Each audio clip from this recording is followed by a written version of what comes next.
So I have a lot of new subscribers now here on Geekdom 101, and first of all, I want to say welcome. My name is D, and I run Geekdom 101, or whatever you want to call it. I guess I am Geekdom 101, and I did a video. The reason why I'm even saying this, I did a video, I want to say like 8-9 months ago that I know a lot of the new subs have never seen, where I talked about what Toriyama's actual role is in Dragon Ball Super. This is information that I had received from Japan, and it just kind of got out. Well, now Anime News Network uploaded a brand new Toriyama interview. Excuse me, it's not with Toriyama, it's with Toyotaro, who talks about Toriyama.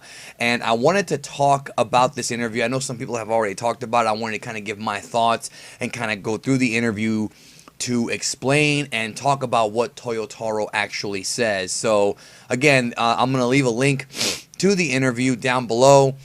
Pretty much validates kind of what we've been saying here for a while about Toriyama's influence on Super, and I'm still very surprised to find that people actually believe that Toriyama's not involved, and it's mind-boggling to me that somebody could say that. You just don't know what you're talking about if you think that, and really this confirms what Toriyama's actual involvement is. Of course, the first paragraph here talks about how the plot lines and oversight is provided by Toriyama, but the artwork from Toyotaro. However, Toriyama still does the initial designs for the characters. So guys like Hit and Frost and Kabe and Goku Black, that's all Toriyama's original art. So they pretty much start talking about how, the Super manga is being published in English. It's not really too important information here. Those of you who are wondering, actually, I do have something to say about this. If you're wondering when the Super manga is coming out, like if you're, okay, I want to buy the Super manga in English, Viz on their website already has translations digitally, but if you want to actually buy the manga and hold it in your hands and whatnot, a physical copy of it in English, it's coming out next year. It'll be out, I think, early 2017. Also, this interview's from New York Comic Con when Toyotaro was there.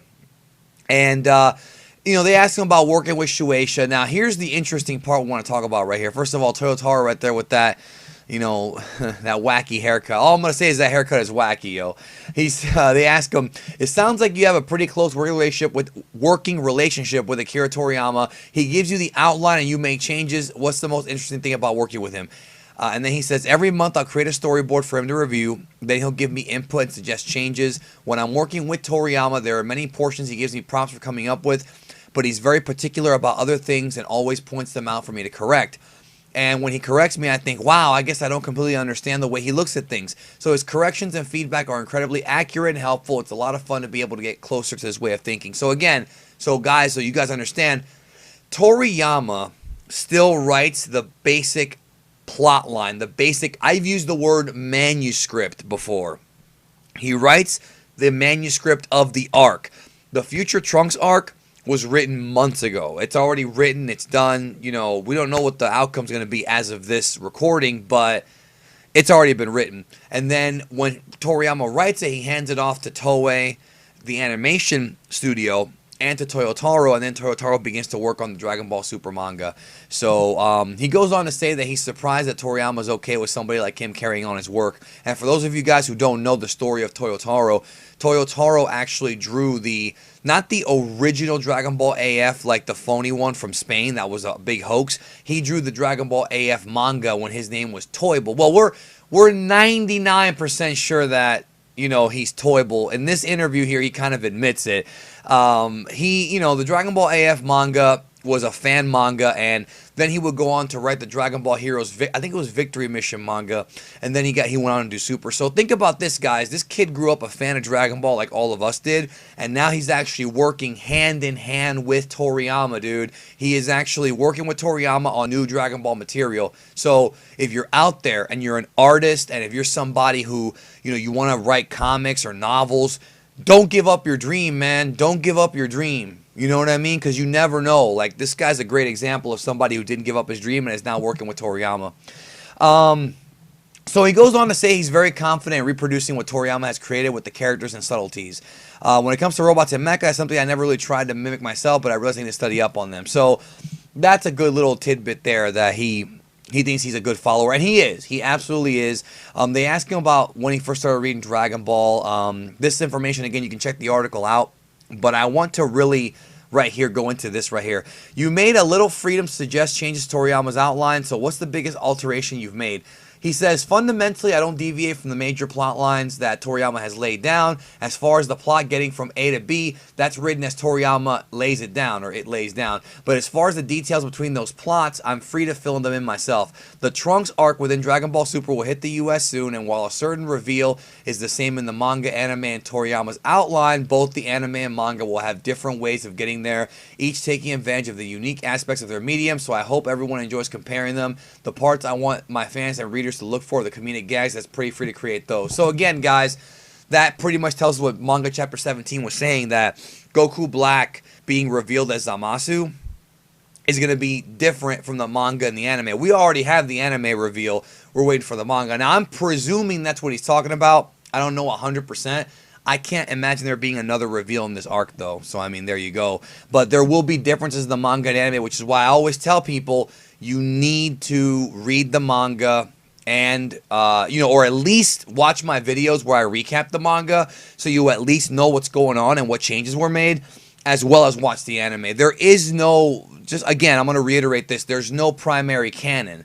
The quote, canon, if you want to say that, is whatever Toriyama's original manuscript is, which again, we'll never get to read it most likely. So it's like there's no point in arguing about canon and is the manga more canon to the anime. That's not how Dragon Ball Super works. It's Toriyama giving his vision to two different people, and then they take it and they mold it and make it their own. That's how it works.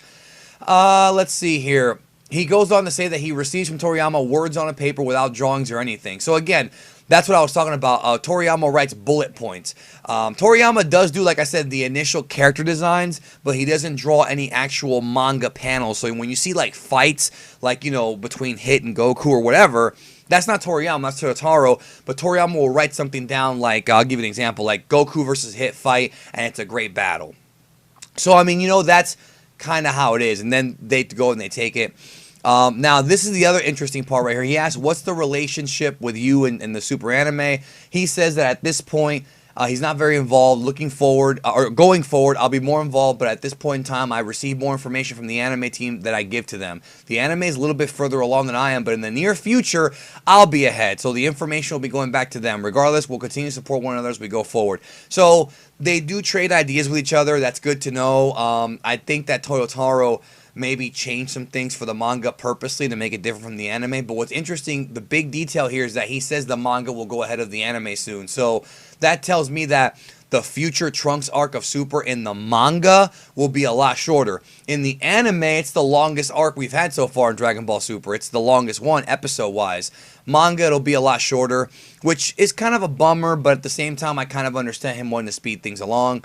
So then right here, he actually admits that all he's done is Dragon Ball spin-offs. You know, we have thought for years that he is the same man who called himself Toyble years ago.